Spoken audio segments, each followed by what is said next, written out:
Society in New York City. This was a huge success. This was a time when conservation in the U.S. was just ramping up. And at the time, there was a lot of interest in birds. And it was just right off the bat, they had 40,000 members in their first 3 years. And it was hugely popular. But what happened was it was very poorly managed, and it fell apart after 3 years, so it no longer existed. But 10 years later, there's a couple of women out in Boston who were really outraged by what was happening for women's fashion. So the women's fashion at the time included these hats with feathers. Pretty much all hats had a feather on them, and at the time, women always wore hats. So that's a lot of feathers. And what was happening is these birds were being killed exclusively for their feathers, all types of birds, and then just being left for dead after their feathers were taken. So these women thought it was an outrage and gathered together in Boston with just a very kind of grassroots effort. Just got together with their friends, started to explain why we shouldn't be supporting this. We're killing these birds just so our hats look nice. It doesn't really make sense. And that was the beginning of Mass Audubon. It started with just really kind of a low level of education and advocacy, just getting your friends together, having tea, and telling them why this is so important. But then they realized quickly that science needed to be a big part of this. They hired the best known ornithologist of the time to be the first president, so it had a real science foundation behind it as well. And then, so this is actually our 100th year of Mass Audubon wildlife sanctuaries. 1916 was our first land that we protected, Moose Hill out in Sharon. So we're celebrating that this year, 100 years of Mass Audubon wildlife sanctuaries. And then 1944 was the first sanctuary out here in this part of the state. So Arcadia Wildlife Sanctuary in East Hampton and Northampton started with about 140 acres. It was given to us in honor of a family whose son died young and was a real lover of the natural world and birds especially.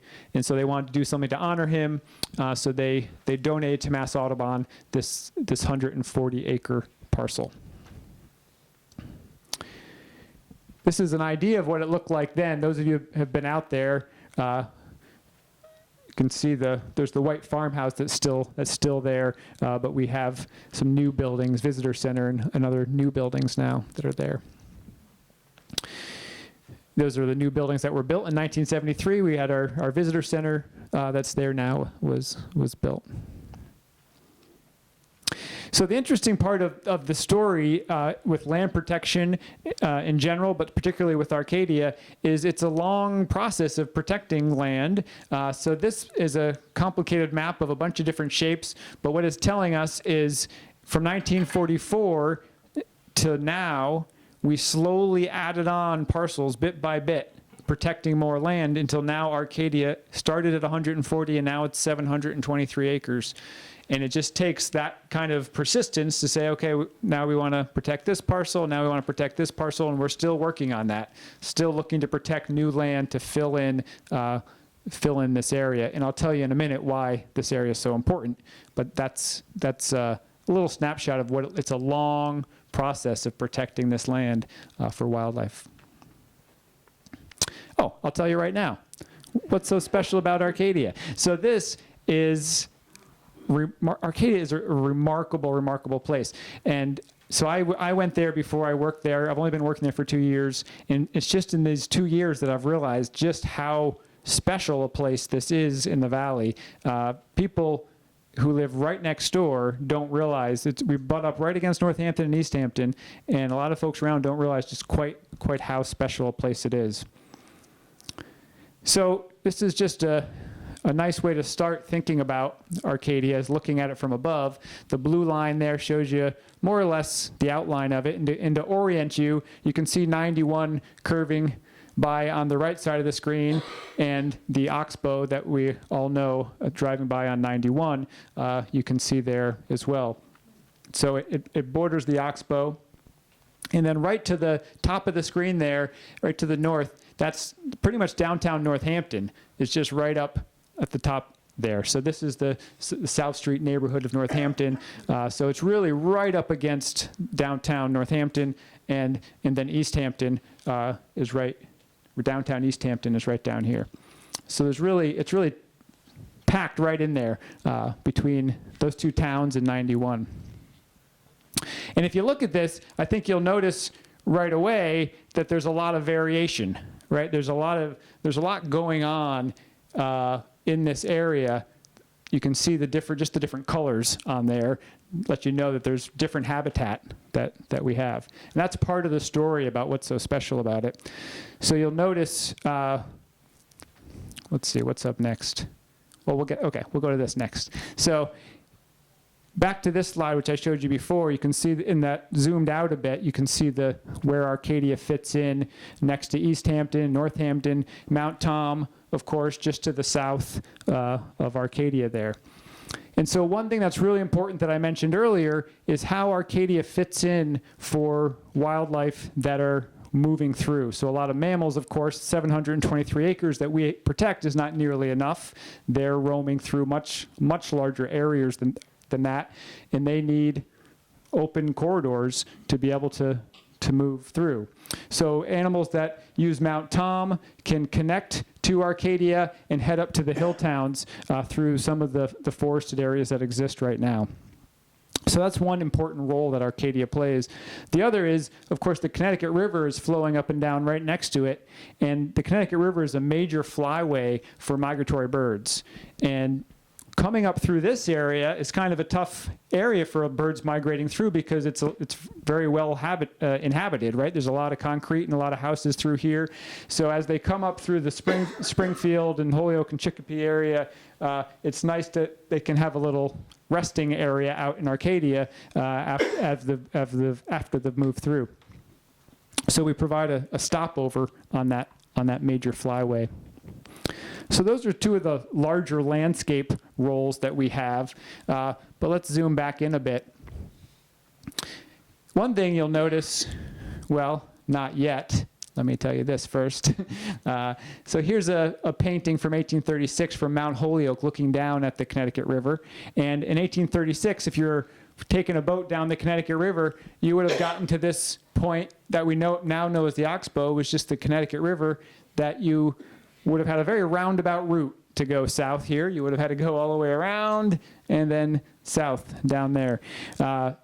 That's a normal process, which I'll show you here in a minute, but what happened was a few years later, it was cut off, and this is just an imagined image of what happened.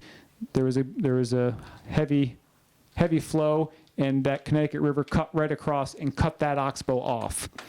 Now, that's a very normal process. It happens all the time on streams of all sizes. You'll see this on small streams and on very large rivers. Anything that's meandering will keep getting wider and wider at a bend until it cuts it off and goes straight again. And so you'll have this little remnant left behind that's an Oxbow. So it's a very normal process. This one just happened quite recently, 1840. So what's interesting when you look at that, so here's that 1840 Oxbow there on the right of the screen. What's interesting about Arcadia, if you look now at the blue section of what's Arcadia there, and you look inside of it, what do you see in there? Another Oxbow. You see this here. Does everyone see that? Right over there, there's just another Oxbow connected to the Oxbow that we all know. So that Oxbow is actually 850 years old. The Connecticut River used to follow that path. And so what's really neat about Arcadia is right in the center of Arcadia is this ancient Oxbow that provides some really neat habitat for a variety of birds. For example, herons, great blue herons. Great blue herons nest in colonies, and you'll see like this tree here has 1, 2, 3, 4, at least 5 nests in that one tree. They'll like to group up for safety and nest in a big group. So they've nested right in that ancient Oxbow part. This top part of the ancient Oxbow is called Ned's Ditch for a reason that we cannot figure out. Nobody knows who Ned was, but that's what it's called. And in there's a a lot going on. The herons are nesting there. And just to give you an idea, this will be the one graph I show you, I promise. 1995 is when we first had herons nesting there. And this is kind of an interesting thing to think about. The natural world, a lot of people think of things as very static, kind of being one way. Oh, that's where the herons are. They go there. But it's not the case. They're changing all the time. So there weren't herons nesting there before 1995. 1995, we had one pair nesting there. And then you can see over the 90s and 2000s, that really grew. 2009, we had 59 nesting pairs of great blue herons. So that's a lot. That's a lot of birds. You'll notice that after 2009, there's a little bit of a decline, and then 2014 it drops quite a bit, and last year was also down. 2015 was also down quite a bit. The reason for that is it's a very popular place to nest, and these guys are also nesting there. So these guys are right, bald eagle nests right in the same spot as the great blue herons, and they don't all play well together, unfortunately. So this is actually the image of when they were successful. The bald eagles have only been there for 5 years, and this is the first year that they were successful and had 2 fledglings. And in this picture, you can see actually there's one, it's hard to see, and one that's up. This is right before they fledged. One of the parents came back trying to get them to get out of the nest, and then they fledged a little bit after this. But of course, they do prey on some of the young herons, so it's not a great mix. And the eagles have only been successful 1 year because there's more neighbors. There are great horned owls also nesting in that area. So this is a baby or fledgling great horned owl that is pretty cute, pretty fuzzy, but they are actually pretty. Yeah, they will eat the eagle chicks as well. So the last couple of years, that's been our theory. We don't know for sure, but we think the great horned owls have been preying on the baby eagles, which is why we haven't had successful eagle fledglings except for that 1 year. However, it makes for a very exciting place to go visit, and actually right now is the exact time to go see these creatures there. The great horned owls are the first to nest. They're actually already nesting. The eagles are just starting to nest right now, and then the herons will be coming down in another month or so. And you can get right out there. So this is the area called Ned's Ditch, and you can get out right along the edge and look up and see the nest. It's nice to have some binoculars to get a nice view. Ban the animals, the birds? We don't ban these. These we can't actually get to. They're in this very swampy area, and they're high up in the tree, so we can't get to their chicks to ban them. We have banded another bird, which I'll show you in a minute, but not these. Yep. So that's one part of Arcadia that's really special, is that ancient oxbow and the habitat that it creates. You'll notice in the middle of the ancient oxbow there's some field area, and also up to the top there's some other field. That's other area that we manage. That's a special part of Arcadia that's different from a lot of other habitat around. It's our grassland, weedland, and shrubland. So all of that we manage for a few other groups of birds. Here's a few sample birds here: the eastern meadowlark, the brown thrasher, and the grasshopper sparrow. These are all birds that rely on this type of habitat: grassland, weedland, or shrubland habitat. So what does that look like for us? We have to get out there and mow it. So this is a lot more work than us just protecting a forest that just sits there and animals go through and we don't have to do much. We have to go out there every single year and mow this grassland down so that it stays as grassland. And then the shrubland, so this is in the foreground is grassland, in the background's forest, and in the middle there is the shrubland area. So that's this kind of in-between really young forest. That is really hard to manage as well. We have to go in there and mow down trees, which is, people think, wait, Mass Audubon is mowing down trees? This doesn't seem right. And it's a relatively small area that we do it, but we're doing it because the shrubland habitat is actually really important for some birds as well, and it's distinct from the grassland habitat. So it's all these different variations are really important for different species. And it's a whole lot of work, and it costs us a lot of money. We have to hire this guy in this big rig to come in here and mow down these trees, or we have to go out there every year and mow the grass. So it's a lot of work. So why do we do it? The reason we do it is these birds are not doing well. And what Mass Audubon did is they looked to understand how birds in Massachusetts are doing over time. And we did these 2 big surveys with tons of volunteers all over the state. We did a breeding bird atlas survey about 30 years ago and another one a few years ago. So here we have a map. That top map is from about 30 years ago, and the bottom map is from a few years ago. And this particular map is just for the eastern meadowlark. And what it is it had a bunch of, this shows the data from people going out and looking at each part of the state and saying, is there this bird breeding here or is it not breeding here? And you can see from that top map, there's a lot of places around the state 30 years ago that the meadowlark was breeding. And a few years ago, there were very few places that the meadowlark was breeding. So to us, that was a real sign saying, whoa, this is a bird that needs some help, and this bird relies on grassland.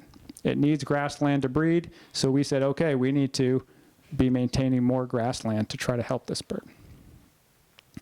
The brown thrasher is a bird that relies on shrubland, that in-between habitat.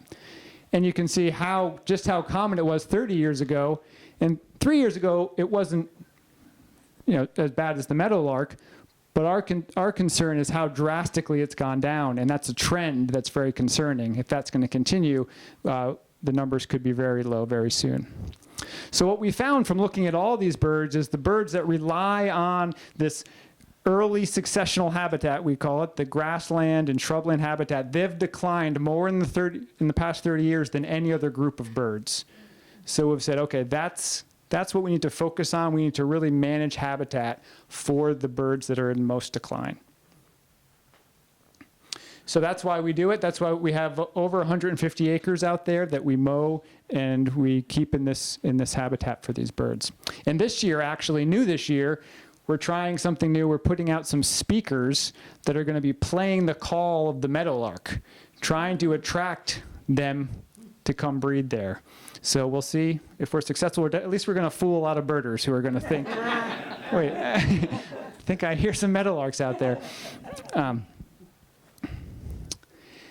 Those were the songbirds, but there's other birds that are also connected to this habitat. And this is the American kestrel here on the left. This is a bird that we banded last year. We had our first American kestrel box, successful American kestrel last year. Had 4 fledglings at Arcadia. We banded those 4, and we're hoping to see them come back through and breed again.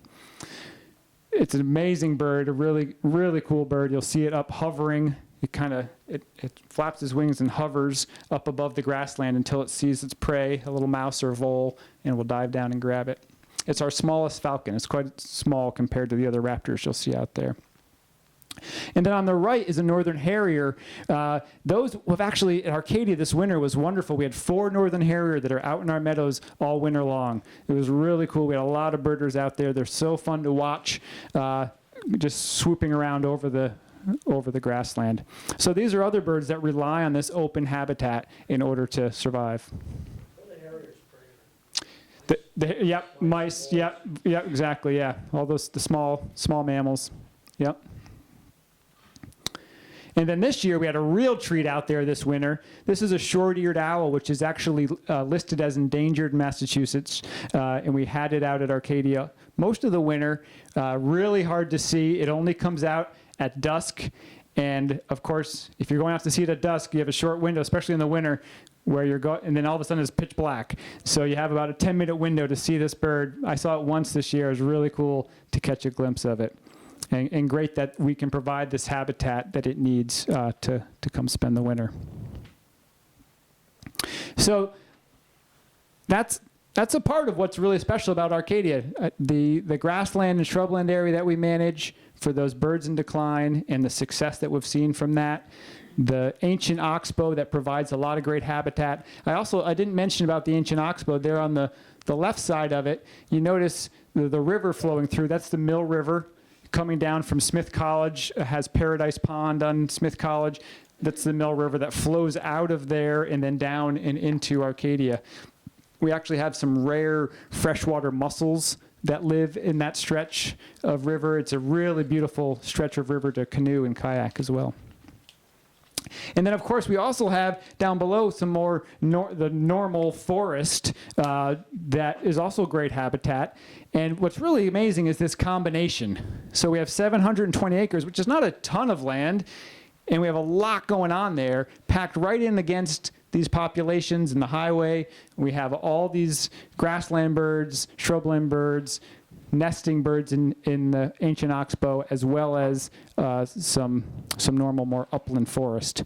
And in that upland forest, we still have some great creatures. We have this barred owl, was at Arcadia. It was incredible. It was there for weeks, just sitting back behind the visitor center. People were mobbed around it with huge cameras there taking pictures, and it was just sitting there minding its own business. These are they're not rare at all. They're very common, but it was just a wonderful experience for people to come and have a look. This was a big star this year. And then this bobcat was a big star this fall as well. We saw it a lot. We caught it on our wildlife camera a few times. So we had some nice night photos. And then this daytime photo was just wandering around near our visitor center. People got a lot of great photos of it. So that another animal that's not rare, but it's habitat that we can protect to make sure that it remains common. And then, so I like to show this picture because we do all this work to manage habitat for all these different birds. But like I said before with the herons, we can't control any of this, right? They're going to do what they need to do. So this blue-gray gnatcatcher decided to nest in our parking lot. This was, there's a car right here, and it just decided that's where it's going to nest. So, you know, they're going to do what they need to do. We're going to do the best we can to provide some good habitat for them. Yankee Magazine last year named Arcadia Wildlife Sanctuary the best bird watching in the state, which is really nice to be recognized, just a sign that, yeah, this is a pretty special place we have here in the valley that not a lot of folks know about. So it was pretty great. And then I'm not going to just spend a couple minutes on this, but the other aspect of what's so special about Arcadia is the work we do with people, particularly with kids, although we have programs for all ages. These pictures here are from our nature preschool. Our nature preschool turns 40 this year. It's one of the first nature preschools in the country.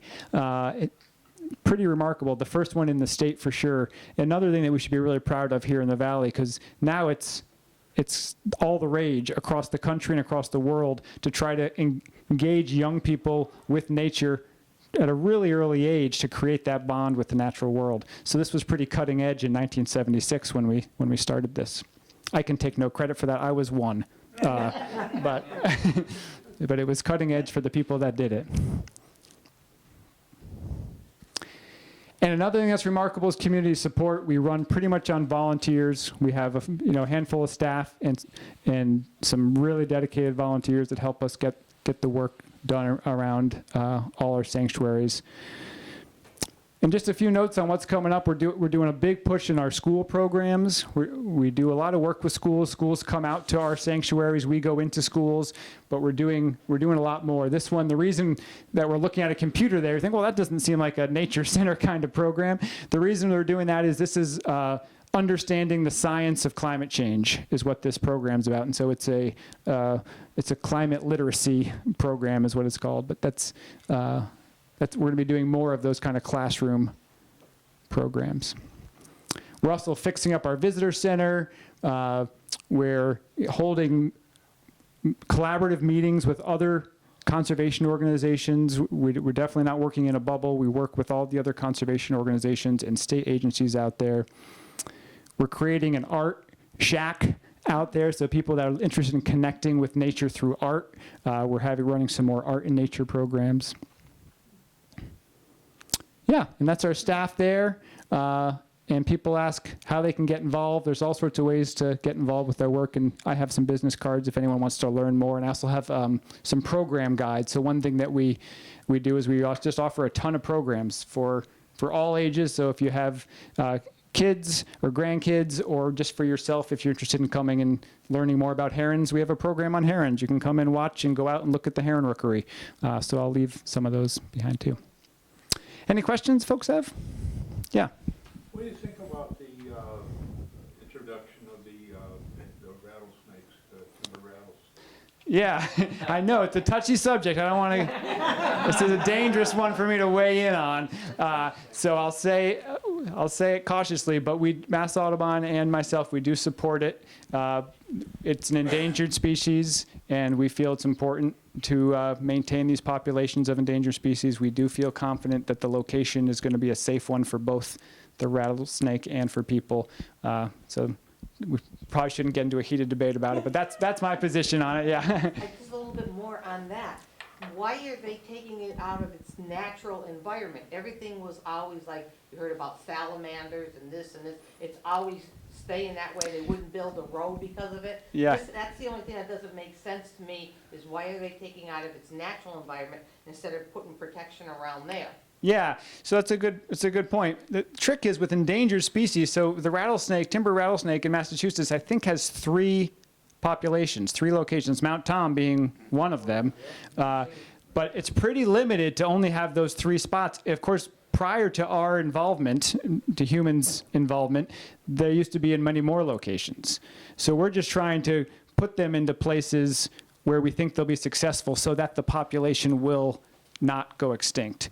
So that happens with other species as well. It doesn't get as much press when it's some species that aren't so dangerous, but we do it with other species as well. If they're nearing extinction, we will raise them and release them in places where they aren't currently, but we think that they would have been prior to our involvement with killing various species. So yeah. Isn't there a population on Mount Toccoa? I don't know where is there. Rattlesnake Mountain. Yeah. As soon as you go across the bridge when you're on 90, Mass Pike, Yeah. On the right-hand on side? the right-hand side, that rock ledge, that's Right. used to call that Rattlesnake Mountain. Oh, yeah. Yeah, I'm not familiar with that. My Yeah. mother used to tell me that there were hoop snakes up there, and they used to grab a hold of their tail and roll out. Any other questions? Yeah. Yeah, how do you get to Arcadia if you're going up 95? Where do you get off at? From here, yeah, go up 91. From here, yeah. The best way, there's 2 ways to do it. You can get off at the East Hampton exit at 141, take 141 up, and then you take a right on to, go over the mountain, and then you take a right after you come down the mountain, you take a right onto East Street there, and then East Street will take you over to Fort, you'll see a left onto Fort Hill Road. There's a new brewery there, Fort Hill Brewery. You go past that, and you come down to Arcadia. Yeah. Crosses the bike path there. Yeah. Yep. Yeah. Yeah. I have a boat. I've been boating on the Connecticut River for about 25 years. Yeah. And, not only do I see when I go into the oxbow, and of course it's a slow zone, so you can't go fast. Right. But I do see lots of blue heron. But I also see, I think they call it egrets. It's a very large white bird. It looks just like a blue heron, only it's white, pure white. Yep. Yeah, well, they're a lot less common around that area. We have a lot of the great blue herons around. They're much more common, but we do have egrets that are around as well. Yep. And Yeah. I also see the eagle's nest in that area. Yes. Yeah. Along the oxbows, if you want to see eagles, that's a great place to go see eagles all year round. Because they like to fish, and they'll fish in the oxbow just like we will. Yeah. Yeah. Any other questions? Yeah. It's out of your jurisdiction, but up 95 all the way to Bangor, on top of these telephone poles, there are nests of birds. Do you know if those are herons or what? If they're probably an osprey if they're up on a platform nest. Yeah, that's an osprey nest. Yeah. Yep. Yeah. How big those eagle nests get? It's immense. If you go, 8 feet or 9 feet? yeah, they can be, I think, what have I heard? I think 8 feet is what I've heard for a diameter. And if you go up to look and you see the heron's nest, which are big nests compared to other birds, you'll see the eagle's nest as just remarkably bigger than anything else. It's just gigantic. Yeah. Yeah. It's pretty cool. Yeah. Actually, a few years ago, one of our ham people here, Bob, he he got involved with, I forgot all of the story, but it was or migrating birds on the coast of Massachusetts and actually New England.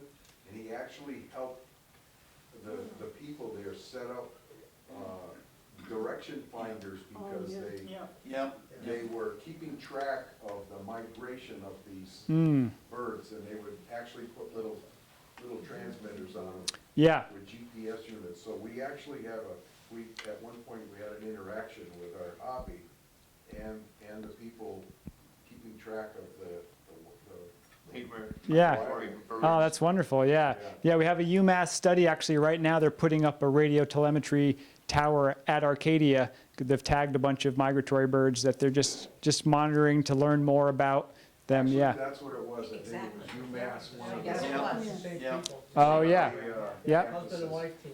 Uh-huh. Yeah. Yes, Yeah. they're doctoral candidates. Oh, great. Yeah, yeah. Yeah. Yeah. Begins with a T, the bird. They come from Canada down, and they gave us the frequencies so we could monitor them. Oh, yeah. That was one particular bird. This one is, they're looking at some multiple species. I'm not sure what, yeah. Probably gonna use the same method. Yeah. Yep. He spoke Yeah, I'm here sure. less than a year ago. Oh, really? Yeah. Oh, great. Yeah. Terns. Yeah. That's right. Terns. That's Good memory. our logo, the tern. This is a tern right there. Yeah. Great. Well, thanks so much. I really appreciate everyone having me.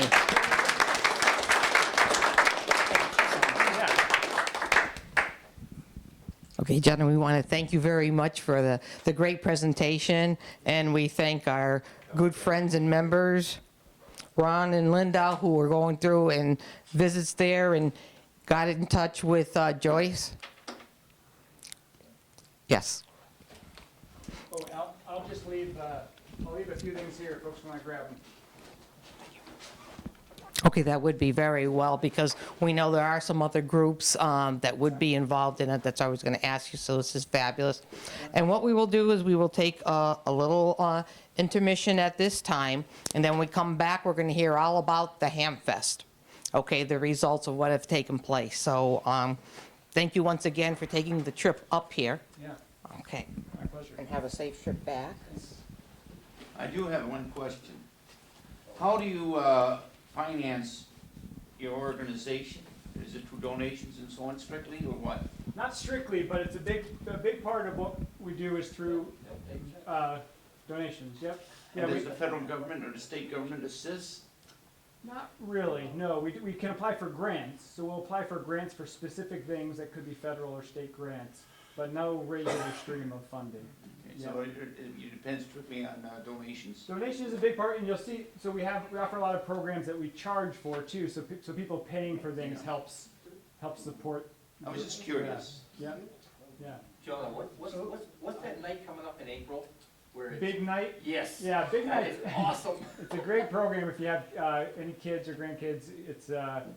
It celebrates Big Night, which actually already happened very early this year. Big Night is when the frogs and salamanders migrate from their hibernation spots to vernal pools to breed.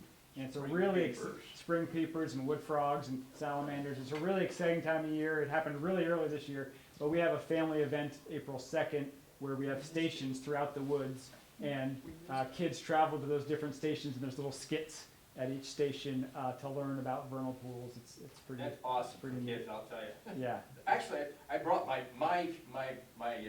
son, daughter, and we were all there, and my granddaughter, and they were laughing like crazy. It's a riot. It's fun. Watching them. Yeah, it's a lot of fun. Yeah, it was fun. Yeah. It was a really good presentation. Yeah, great. Thank you again. Yep.